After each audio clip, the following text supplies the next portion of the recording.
Hello friends, फिर से स्वागत करता हूं आपका आपके अपने चैनल सुशांत चेस पॉइंट्स में। आज का टॉपिक है फिर से मोरा गैम्बिट के ड्रैगन सेटअप के ऊपर, और ये हमारा सेकंड और लास्ट लेक्चर है ड्रैगन सेटअप का। इसके बाद हम धीरे धीरे मेन लाइंस जो हायर लेवल पे खेला जाता है उसकी ओर बढ़ेंगे। चलिए जल्दी से आज के एग्जाम्पल पे चलते हैं। E4, C5, D4, CD, C3, DC and C3, ये आ गया हमारा स्टार्टिंग पोजीशन।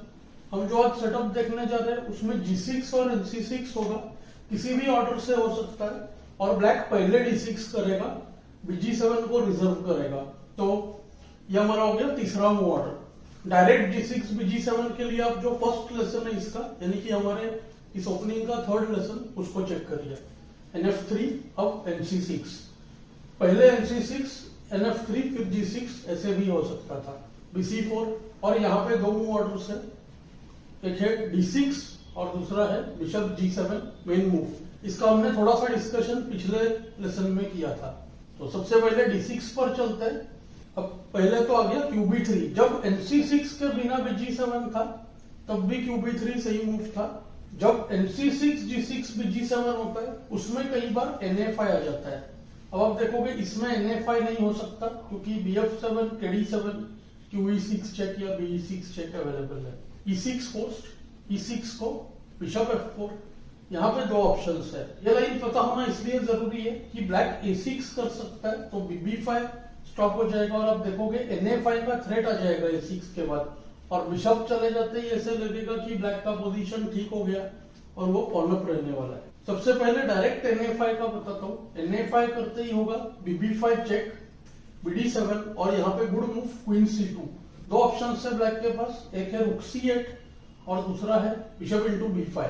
BB5 को नाइट B5, अब रुक C8 और यहाँ पे आएगा QA4। आप देख सकते हो पोजीशन खराब हो चुका है। Night C6 almost only move है, डिस्कवर्ड चेक का थ्रेट था, और नाइट C6 को रुक D1। आप देखिए D6 का पॉइंट फिर से डिफेंड नहीं हो रहा है। इस टाइप के आइडियाज हमने पिछले लेसन में भी देखा था, तो इसीलिए रुक C8 यहाँ पे करना चाहिए, और रुक C8 को भी बिशप D7, QD7 और रुक D1। ये भी पोजीशन आप देख सकते हो थोड़ा खराब है। E5 या नाइट E5, ये दोनों ही होने के चांसेस है। काफी केसेस में हम देखेंगे कि BD6 E5 इंस्टेंट विनिंग हो जाता है। तो ये पोजीशन व्हाइट का क्लियरली बेटर है।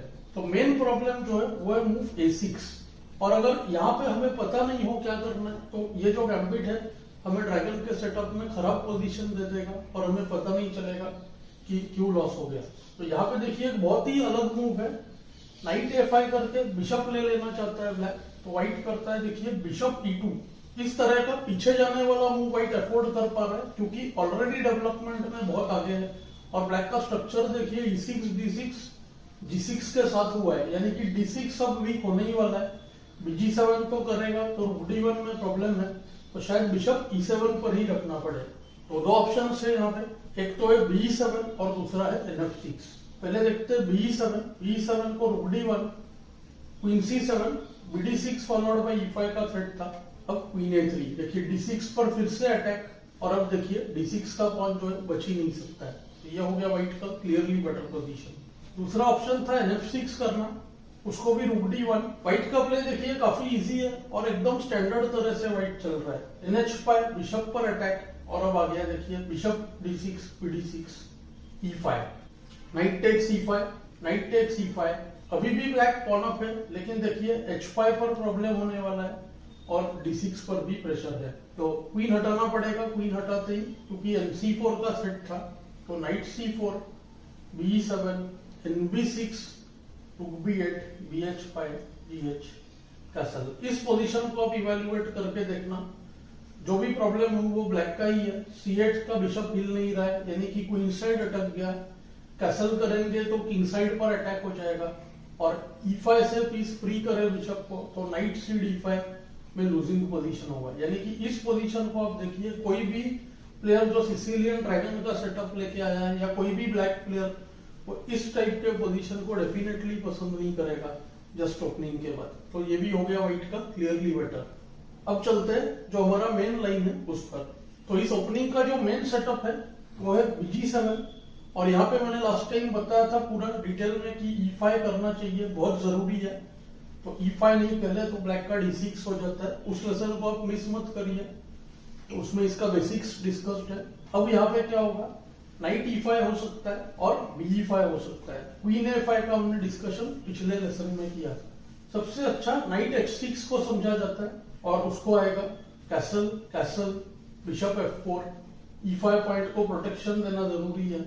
आप देख सकते हो नाइट E5 बिशप E5 तो बिशप टेक्स H6 होगा, इसलिए E5 ले नहीं सकता है। और अब ब्लैक को पोजीशन फ्री कराने के लिए D6 करना बहुत ही जरूरी है। ये एक बेस्ट चांस है इक्वलाइज करने का। पर आप देखोगे अनलेस प्लेयर 2000 के रेटिंग के आसपास हो, कभी भी पॉइंट रिटर्न करना नहीं चाहेगा। प्रैक्टिकली आप ये फेस करोगे ही नहीं। तो E takes D6, E takes D6, queen D2, BD6 रूक E8 से बेटर है। अब नाइट पर अटैक, नाइट F5, उसको रूक D1, D6 तो मिलने ही वाला है, लेकिन व्हाइट ज्यादा से ज्यादा प्ले जनरेट कर रहा है और यहाँ पे ट्रैप सेट कर रहा है। इसकी सबसे ऑब्वियस मूव देखिए रूक E8 है और रूक E8 करते ही देखिए यहाँ पे टैक्टिक्स हो जाएगा। सेकेंडली अगर NA5 करे तो BD5 के बाद देखिए नाइट कॉर्नर में बिशप स्ट्रांगली प्लेस्ड है, ये भी पोजीशन क्लियरली बेटर है। और रूक E8 करते ही यहाँ पे देखिए white to play and win, bishop F7 check, king F7, knight G5 check, KF8 forced, KG8 को क्वीन D5 चेक विनिंग था। तो फिर से आगे देखिए queen D5 waiting move, threat है क्वीन F7 में और दूसरा थ्रेट है night H7, RE7, night H7 check, KE8, RE1। अब देख सकते हो ब्लैक किंग बुरी तरह से ट्रैप हो चुका है, मल्टीपल थ्रेट्स है। क्वीन G8 हो सकता है और रूक E1 को रूक टेक्स E1, ये भी पोजीशन जो है बहुत ही खराब है। तो अब चलते हैं इस पोजीशन के दूसरे इंपॉर्टेंट लाइन पर, जो कि है बिशप E5। देखिए बिशप दे देना कोई भी सेंसिबल आइडिया नहीं बनता है। यहाँ पे भी देखिए टैक्टिक बनता है BF7 चेक, ये मेन लाइन की तरह ही है, KF7, QD5। ऐसा लगता है कि E6 हो जाएगा, लेकिन E6 को नाइट E5 चेक, KG7 और यहाँ पे good move knight takes C6। Unexpected tactic हो गया, DC हो नहीं सकता है, क्वीन हैंगिंग है, तो BC, क्वीन E5 चेक और दो ऑप्शंस है क्वीन F6 और NF6। NF6 को NE4 आउटराइट लूजिंग, थ्रेट है बिशप G5 या बिशप H6। तो D5 करते ही bishop H6, king H6, knight F6, game over. अब देख सकते हो नाइट G4 मीटिंग थ्रेट है, तो क्वीन F6 जरूरी है और उसको भी आएगा देखिए बिशप F4। सिंपल और इफेक्टिव, क्वीन E5 को बिशप E5 होगा और NF6 को NE4 और फिर से जो है F6 पर एक्सचेंज चला जाएगा रूक F8 के बाद। तो ओवरऑल आप देखोगे कि ब्लैक का जो प्ले है व्हाइट के प्ले से बहुत ही ज्यादा मुश्किल है। तो अब चलते हैं सबसे इंपॉर्टेंट यानी कि मेन लाइन पर, नाइट टेक्स E5, जिसका मैंने सिर्फ बेसिक बताया था पिछले लेसन में। Knight takes E5, bishop E5, BF7 check, king F7, QD5। Last time हमने देखा था किंग F6 के बारे में। अब मेन मूव है KG7, अगर E6 करे तो same story, queen takes E5 और NF6 को NB5, ये भी पोजीशन क्लियरली गॉन है।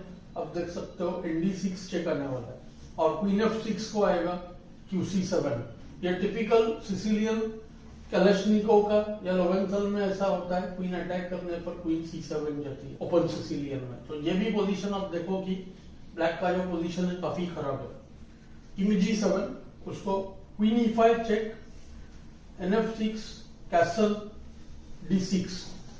अब ऐसा लगता है कि पोजीशन सेटल हो चुका है, ब्लैक सिंपली पॉन अप है। लेकिन दो इंपॉर्टेंट पॉइंट्स है इधर। पहला तो देखिए पूरे ब्लैक स्क्वायर्स वीक है और दूसरा आप देख सकते हो opposite coloured bishop middle game है।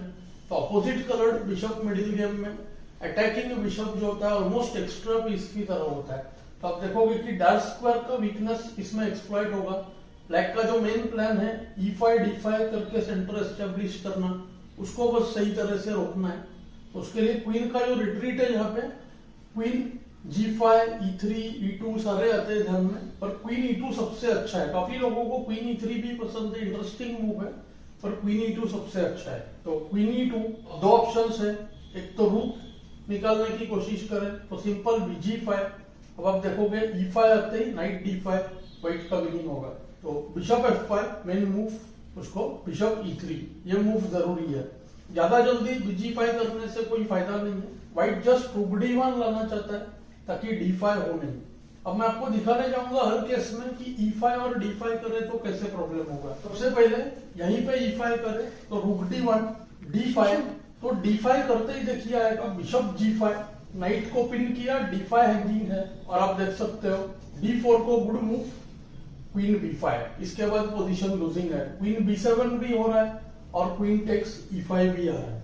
तो यह आइडिया याद रखना बहुत जरूरी है। तो B3 को जो मेन मूव है वो है रूक E8, रूक E1 और फिर से E5, उसको फिर से रूक D1 D5 बिशप G5। इस बार भी सेम आइडिया, D4 को QB5, पर आप देखोगे ऐसा लगता है QD7 हो सकता है इस बार, क्योंकि E5 का पॉन सपोर्टेड है E8 रूक से। पर QD7 को देखिए टैक्टिक्स होगा BF6 king F6 knight D5 check और किंग हिलाते ही queen D7 followed by knight C7 fork. देखिए टेक्स टेक्स नाइट C7 और ये एंड गेम भी देखिए एकदम ऑन है, क्योंकि रूक C8 को टेक्स टेक्स, यहाँ पे बहुत ही स्ट्रॉन्ग मूव है F4, ताकि D4 का जो पॉन है वो वीक होके चला जाए। तो F4 एक इंपॉर्टेंट मूव था। तो रूक C8 को आएगा देखिए रूक D1, फिर से अब नाइट G4। ब्लैक ने अपना प्लान चेंज कर दिया क्योंकि हमने देखा E5 D5 चल नहीं रहा है। अब यहाँ पे सिंपल बिशप टेक्स A7, जब तक नाइट F6 पे था हम BA7 करते तो B6 और ND7 से बिशप ट्रैप होता। अब बिशप ट्रैप नहीं हो सकता है। अब देखो B6 करने से जस्ट QB5 आ जाएगा, तो ND7 हो नहीं रहा है।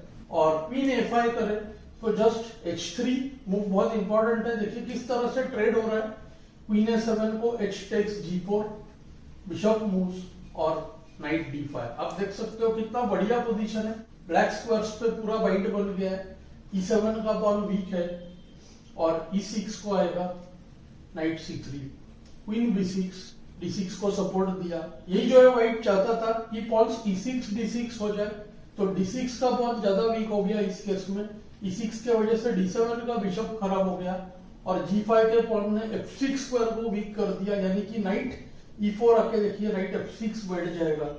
ये भी जो पोजीशन है आप कह सकते हो डेफिनेटली कोई भी ब्लैक प्लेयर ओपनिंग में से इस तरह का पोजीशन बाय फोर्स नहीं चाहेगा। तो इससे हमारा जो है ड्रैगन का सेटअप टोटली कंप्लीट हो गया। अब आपको ड्रैगन सेटअप के अगेंस्ट कोई प्रॉब्लम नहीं आना चाहिए। इसके बाद हम जो मेन लाइन होता है E6 and E7 जो हायर लेवल पे बहुत पॉपुलर है, उसकी ओर बढ़ेंगे। मुझे उम्मीद है आपको लेसन्स पसंद आ रहे हैं, मुझे कमेंट्स में जरूर बताएं। Thanks for your time.